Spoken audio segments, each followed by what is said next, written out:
La parole est à Monique Limon pour La République En Marche. Merci, Monsieur le Président. Monsieur le Ministre, comme vous l'avez rappelé lors de votre nomination au gouvernement, les deux priorités de votre ministère, et vous l'avez encore dit, concernent la mise en application de la loi Egalim et les négociations pour la future politique agricole commune. Conformément aux engagements pris suite aux États généraux de l'alimentation pour permettre une meilleure rémunération des agriculteurs, l'ordonnance relative au relèvement du seuil de revente à perte et à l'encadrement des promotions a été publiée le 13 décembre dernier. Depuis le 1er janvier, les enseignes ne sont plus autorisées à effectuer des promotions supérieures à 34% sur les produits alimentaires. En ce début d'année 2019, les enseignes respectent globalement les ordonnances de la loi Egalim, quand d'autres essaient de contourner la loi. Je pense notamment au cagnottage qui semble correspondre à une réduction de prix différé, comme mentionné dans l'article 3 de la dite ordonnance. Pouvez-vous me confirmer que le cagnottage est une technique de contournement de la loi?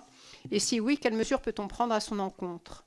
Par ailleurs, pouvez-vous nous faire un point d'étape sur les ordonnances en cours et sur le suivi de la loi Egalim, notamment sur le résultat des négociations commerciales?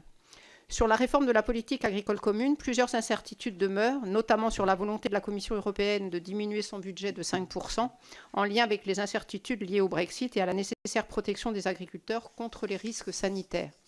Le 10 janvier dernier, la Cour des comptes a rendu public un référé relatif aux aides européennes à destination des agriculteurs. Il en ressort que les modalités de répartition des aides directes avantagent les grandes exploitations et celles dont les activités sont les plus rentables. Pourtant, le rôle des petites exploitations est essentiel et notre modèle agricole français est en partie celui d'une ferme familiale. Sans opposer les modèles d'agriculteurs entre eux, il semble nécessaire d'apporter des réponses plus ciblées aux petites exploitations. Comment la PAC peut-elle aider à l'évolution nécessaire de notre modèle agricole, qui doit d'une part promouvoir l'autonomie alimentaire de la France et d'autre part permettre la transition vers l'agroécologie? Comment peut-elle encourager le recours aux technologies modernes, inciter davantage les jeunes à s'engager dans l'agriculture, à se former, vous l'avez évoqué, et s'attaquer aux préoccupations des citoyens en ce qui concerne la production agricole durable?